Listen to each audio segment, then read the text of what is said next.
বন্ধুরা, জীবনে আমরা অনেক সময় বলি এই কাজটা পরে করব, আগামীকাল থেকে শুরু করব। ভাবি সময় তো আছে, তারা কিসের?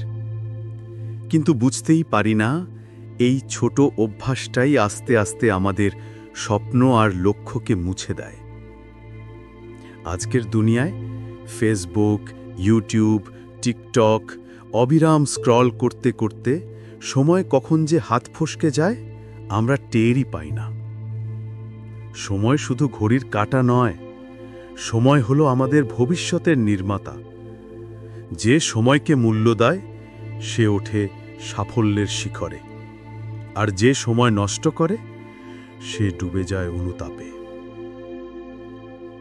এবার শোনো একটি গল্প। এটা শুধু গল্প নয়, এটা একটি সতর্ক বার্তা। একটা গ্রামে এক অলস ছেলে থাকত। সব সময় কাজ ফেলে রাখত। শিক্ষক, পরিবার বারবার সময়ের গুরুত্ব বোঝাত, কিন্তু সে শুনত না। একদিন গ্রামে এলেন এক জ্ঞানী লোক। লোকজন তার কাছে আসত শেখার জন্য। অলস ছেলেটি ভাবল, যদি এই জ্ঞানীর কাছ থেকে কিছু পাই, আমিও সফল হতে পারব। একদিন সুযোগ পেয়ে ছেলেটি বলল, স্যার, আমি পিছিয়ে আছি সবার থেকে, নিজেকে ব্যর্থ মনে হয়, দয়া করে বলুন কি করলে আমি সফল হতে পারব? জ্ঞানী লোকটি মমতা ভরে বললেন, বাছা, তুমি হারিয়ে গেছো সময়কে অবহেলা করে।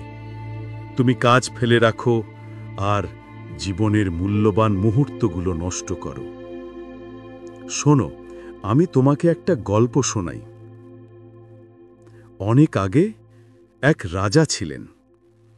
তিনি ছিলেন দয়ালু ও উদার। একদিন তিনি তার পুরনো এক সহপাঠীর সঙ্গে দেখা করলেন। লোকটি তখন গরিব, বেকার আর সম্মানহীন। রাজা বললেন, আজ সূর্য ডোবার আগে তুমি আমার রাজকোষ থেকে যত খুশি সোনারূপা নিয়ে যেতে পারবে, যা নেবে সব তোমার। লোকটি খুশি হয়ে বাড়ি গেল। স্ত্রীকে বলল খবর।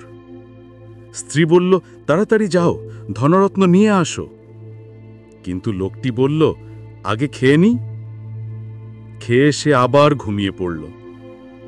পরে ধীর সুস্থে রওনা দিল। পথে গরম লাগল, গাছের নিচে বসে আবার ঘুম। যখন জাগল, সূর্য ডুবে গেছে। রাজকোষের দরজা বন্ধ, সুযোগ হাতছাড়া। লোকটি দাঁড়িয়ে রইল অনুতাপ আর আফসোসে। গল্প শেষ করে জ্ঞানী লোকটি বললেন, বাছা, যদি তুমি আজ থেকেই সময়কে মূল্য না দাও, তোমার জীবনও সেই লোকটার মতো হবে। ছেলেটি লজ্জা পেল, ভুল বুঝতে পারল, প্রতিশ্রুতি দিল আজ থেকে আর সময় নষ্ট করবে না। এরপর থেকে সে কঠোর পরিশ্রম শুরু করল, সময় মতো কাজ শেষ করতে লাগল। ধীরে ধীরে সফল হল, পরিবার আর বন্ধুরা সম্মান করতে লাগল। সে হয়ে উঠল খুশি আর আত্মবিশ্বাসী। বন্ধুরা, সময় সোনার চেয়েও দামি, একবার হারালে আর ফেরে না। আমার দাদু বলতেন, যারা সময় নষ্ট করে তারা একদিন সময়ের প্রকৃত মূল্য বুঝতে পারে, কিন্তু তখন অনেক দেরি হয়ে যায়।